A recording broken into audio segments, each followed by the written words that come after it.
Hi there and welcome to Budget Model Railways, and today I'm going to have a go at talking about shunting, switching, if you're an American, using a card system. So this is something I've covered in other videos but not as a video, and a few people have asked me about it. Now before you turn off, because this isn't Great Western Railway in 1960 in 00, what I'm about to talk about will work in any scale or gauge. It doesn't matter if you're doing TT, N, 009, 000, whatever, S, whatever it is you do, this system will work on all of them. Also here I'm using a tuning fork, I'm just using a single siding, but obviously it works particularly well with something like an inglenook. And what it's about using cards to shuffle and organise your wagons. So traditionally when you do shunting, you do things like saying, well, the cattle wagons are going to the cattle dock and the fuel wagons are going to the fuel dock, etc. And particularly on some of the Americans ones, they do what they call spotting. So, well, the reefers have to go there, and this has to go here, but you can move the cards around. And the idea really of having a card system is to make a bit of a challenge of it.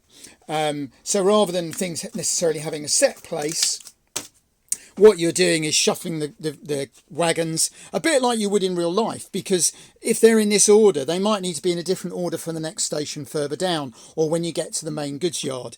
So it's just to replicate that. And for me, it completely transformed shunting, because it makes it a bit of a challenge. You've got to stop and think what you're going to move where, especially with something like an inglenook. I do have an inglenook set up, but I don't have a controller on it, which is another reason why I'm using this one. There are a few sort of caveats, if you like, before you start. So if you're wanting to see lots of trains running and wagons shunting, that is coming in a minute, but I just want to get a few other things out of the way first. So firstly, kind of appropriate given that dear old Ozzy's just passed away, one of my favourite songs is a Black Sabbath track, and in there's a line which says, "There are no rules here. There are no rules here." I get taken to task this every time. Quite often, unfortunately, by North American friends. As I understand it, in America, there are lots of rules and conventions on what you do with an inglenook. The inglenooks have to be a certain length, and they hold a certain number of wagons, and you can only hold wagons in a certain place. And apparently there's books and all sorts of things about all of this. Sorry, guys, it's not the way it has to work. I learnt inglenooks from Cyril Freezer, and he doesn't mention any rules. Okay, so if anybody wants to take me to task and say, well, when you do an inglenook, it has to be 5-4-3 and all this. No, it doesn't. There are a few practical considerations. If you're running an inglenook, I will just turn around and film this. So if you don't know what an inglenook is, an inglenook is 3 sidings, like that. Okay, now there are a few considerations. They need to be long enough to take your longest wagons. But the wagons can be any length you like, and mixed. Again, I had somebody telling me they've got to be a set length. No, they haven't. It's worth remembering that most wagons won't uncouple on a bend. And when you then get any kind of shunting layout... Sorry, my camera keeps flipping. There we go. If you want to know about a bit more of a conversation about my lack of production qualities, look at the last Train Shed Tuesday video where I discussed that in more detail. So there are a couple of practical considerations. One is that your head shunt, which is what tarries off that way, obviously affects what you're going to run. If it will only hold 4 wagons and a loco, that's all your consist can be that you take off. And equally, it's no good having it long enough to take 4 short wagons and then using 2 big wagons as part of that consist. And if you've got a running road, which on an inglenook you often have, obviously that again has got to be long enough to take a set number of wagons. One of the reasons I like doing ovals, and I did a video a while back saying the best shunting layout I ever built was this, an oval with a track at the front. And the reason for that is you have an endless head shunt and you have an endless running track. So you could, for instance, pull in 6 or 7 wagons, have 5 wagons on here and take 4 out. And bearing in mind lengthwise in the same space as an inglenook or shunting layout, you just got a bit more depth. So there's a few sort of parameters there. If you are going to write and comment and tell me that there are all these rules, please don't bother. There aren't, and I'm not interested. Sorry to be so blunt, but I do get a bit fed up with people trying to restrict what we can do with railways. Likewise, these are a mix of Japanese wagons. I've got Japanese loco. I often mix British, UK, Japanese. I've picked these because they run quite well. And I picked that particular loco because it runs very well. And that's another couple of things to think about when you're shunting. You need a very smooth, slow running locomotive. Kato, job done. You need very clean track. If you've ballasted it like this, it really does take a lot of cleaning. You need smooth points operation, and I'm tending to use wire and tube here. And you do need a very good controller. Now, what I've got here is a controller where I can set the speed and I just change the direction. Now, these are made from very cheap components that we buy from Amazon. They're about £15 for the components, and then you can just make a box or whatever to take it. Bizarrely, the basic Hornby one, for instance, which is going to cost you well over £40, including the adapter. Don't ask me why an adapter is £26 when you can buy them on Amazon for £6. I don't know. It won't shunt. Okay, the basic Hornby controller is not really very good at very slow running. And I will be running these slightly faster. I know there's a trend for running locos at walking pace because that's what they did in real life, but it takes forever to shunt. If that's what you're doing, that's fine. But for a video, I'm trying to show how something works. I don't need my locos to crawl up and down. So, enough talk. What are we going to do? Well, I use photo cards. So I've got a photo of the wagon laminated. However, in the past, and I haven't got one lying around at the moment, I've literally used a little square of card with the name of the wagon on. Now, I also use visually very different wagons. So if you want to shunt a British yard with 16 bauxite box wagons, you're going to have to number the wagons, which doesn't look very realistic in my view. So I like to pick visually quite different wagons. And all I'm going to do is pick 4 cards at random, like this. Now, I will say this is easier. Because I've got endless head shunt, endless running track, I'm not limited. When you do an Inglenook, there are some things, if you're not very careful, they're almost impossible. And you do have to think about how you're going to move wagons backwards and forwards. You quite often have to start in a different place. But because I'm just trying to show the card system, I'm just using this simple tuning fork. Now, there's about 3 ways you can do this that I know of. One is to say, well, those are the 4 wagons I want left in the siding. Nice and easy. You can also, which is what I tend to do, is say, right, I want to put the wagons in here, but I'm going to take them off. And I'll start with the last wagon first here. But a young man at the last exhibition I did said, well, actually, if you start with the first wagon at the locomotive end, that's slightly more difficult and involves more shunting. So we'll have a go at all 3. So the first thing I'm going to do is I'm going to put these 4 wagons in order in the siding. So I need to pull all of these wagons out. So the first wagon we've actually got on the card is this one. So that's fairly straightforward. Now, there's all sorts of uncoupling systems. I'm tending to use Hand of God because, now I will say, everything works perfectly till you press record. So this is probably going to go all horribly wrong now. This is actually my 4th attempt at doing this video because as soon as you start recording, things go wrong. You can use magnets and things, but to me it's a bit unrealistic because you'll only have 1 magnet or 2 magnets and you have to move the wagons to where you can uncouple them. So you need a lot more room, and obviously in real life you wouldn't. If you want that wagon uncoupled, you uncouple it there. And in reality, all they use in real life is one of these. So I feel I'm just replicating real life on a bigger scale. But whatever system works for you. I'm not interested in automatic coupling and uncoupling. So I'm not too bothered. So we're going to run one in there.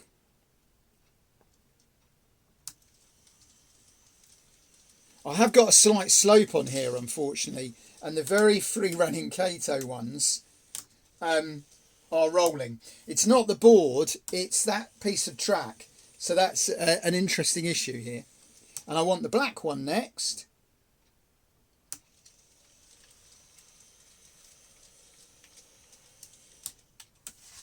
Wiring tube is such a reliable way of doing points, and of course it's quicker and cheaper to set up. And then I want the large brown bogie wagon.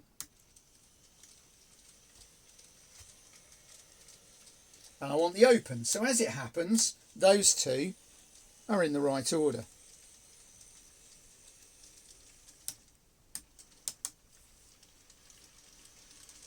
It's a really exceptional loco, that one. Kato diesel. It's one of the Japanese Bo, so it's got 3 bogies. They're all-wheel drive, all-wheel pickup. Really, really good slow runner. I think I paid about £40 for that a couple of years ago.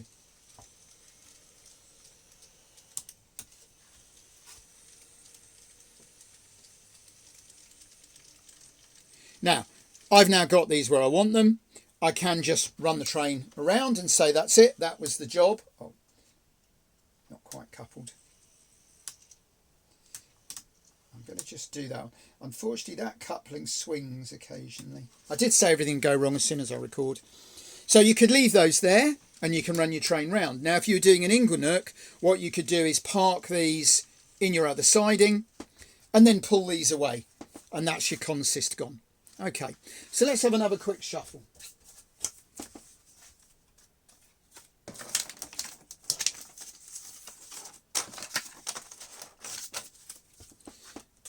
And as I say, you can use as many as your wagons as you like. On my large Japanese layout, I can get as many as 16 or 17 wagons on, which obviously gives you quite an interesting challenge. So what I'm going to do this time is I'm going to want to pull these away. And then I'm going to want to take those away and leave whatever's left behind. So I'm going to start at the locomotive end, and I need that one.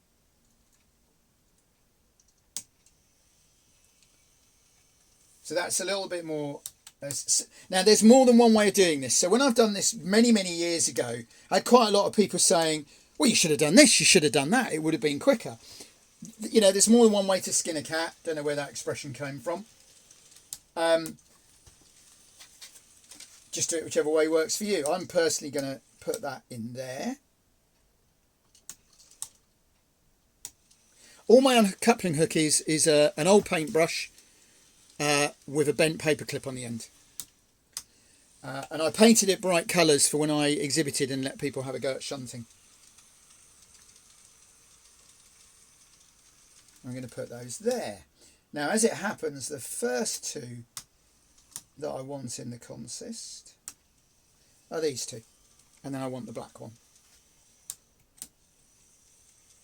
So somebody that knows better than me will know how many. That coupling keeps sliding. I did say typically that this would run fine right up until I want to film. Forgotten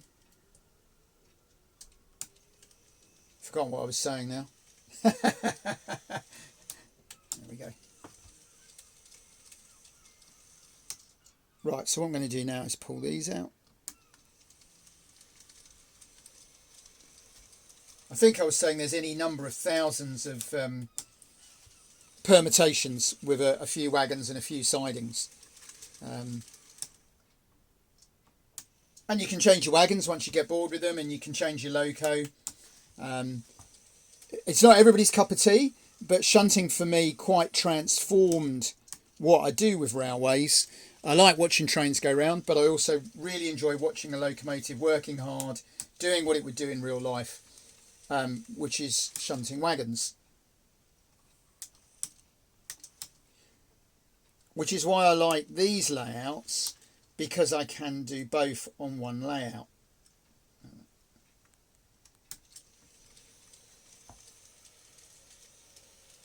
All I'm doing with this is just lifting the couplings. With Engage, the Arnold couplings, you can almost do it without being able to see the coupling. It's that simple.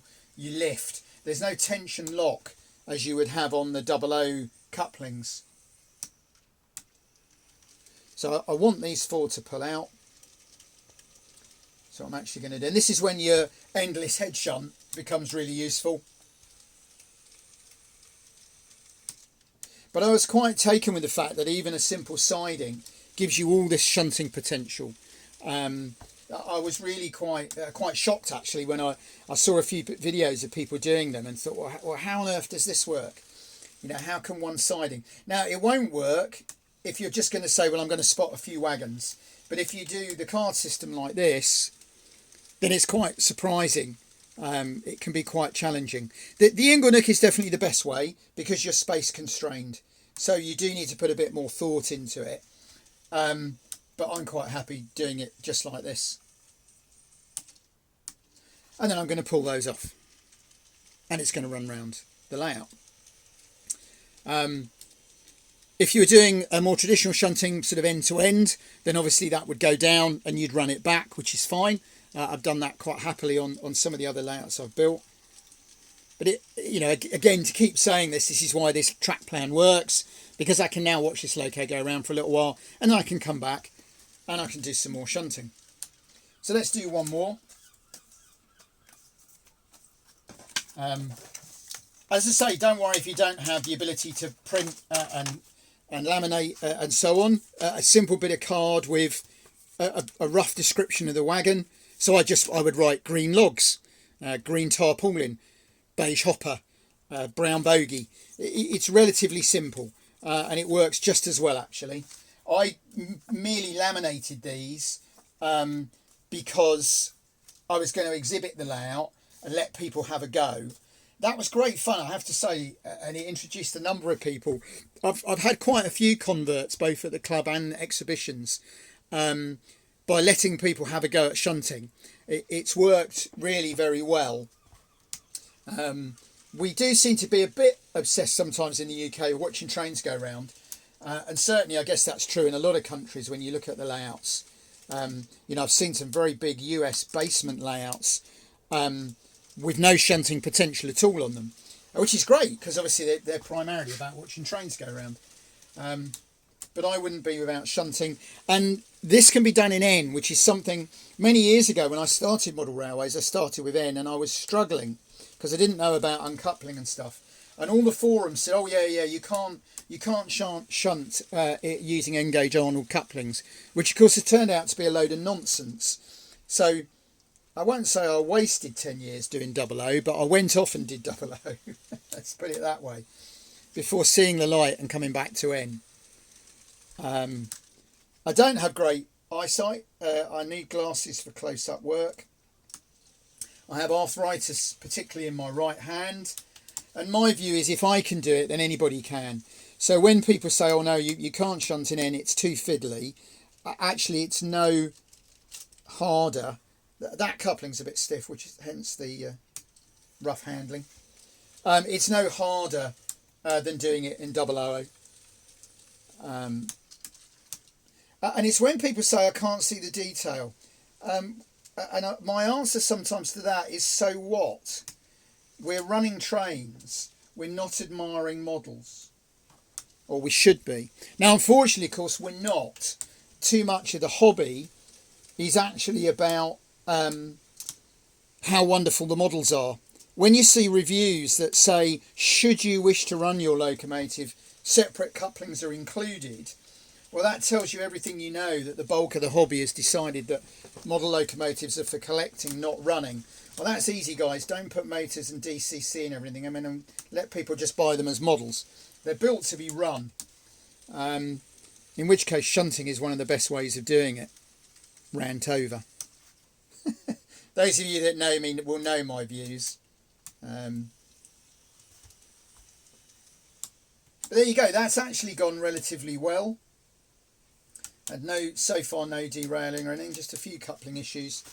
And there we go, and then that one's going to run off. So you get the idea. And you can play with it all sorts of ways. There's another siding over the back there. So what I've done with some layouts is I do 2 lots at once. So I might have 10 wagons on here, and I'll spot 3 in here and 3 over there. And that then is quite interesting. In fact, let's have a go at that. Let's have a go at that now I've just mentioned it. Let's stop that there. Let's have 3 wagons at the top and 3 wagons at the bottom. Let's see how we're going to do that. So that's right for here. Actually, so we can have a little shunt down the bottom here and put these in order.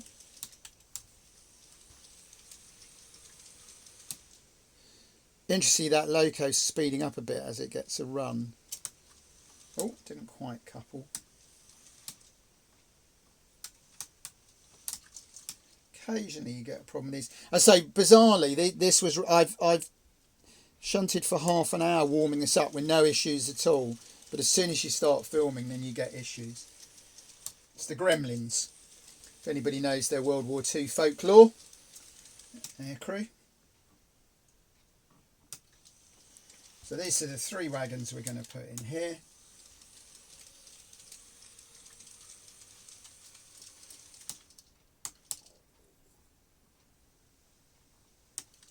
And having a set speed controller and just being able to do a forward-backward switch makes a real difference, because you're not having to constantly set the speed.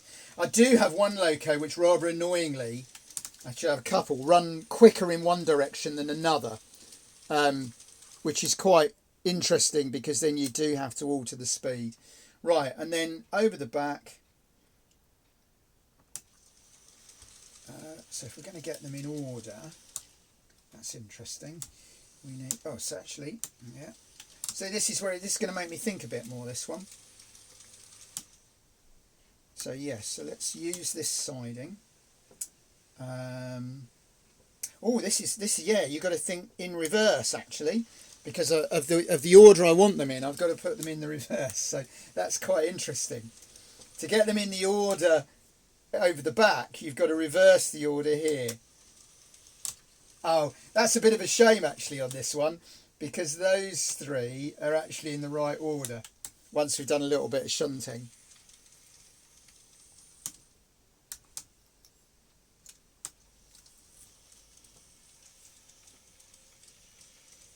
I'm going to do that a bit more often. That is really interesting. This is going to be a US layout, so this will be the interchange track, and that will be something a bit different. Long wiring tube there, look. And that's going to be really good. That's going to be real fun, doing both sidings at once. Oh, I've just derailed that one because I was a bit heavy-handed over the back. Yeah, I spoke too soon when I said there's no derailment. But anyway, you get the idea. And it definitely demonstrates that this is the track plan for shunting. I've done a video on saying why I think this is the best track plan, so perhaps go back and have a look at that. But so we go. Few interesting things, some shunting and switching, card index, and a suggestion of a good layout. So hopefully you've enjoyed that, and I look forward to speaking to you again soon.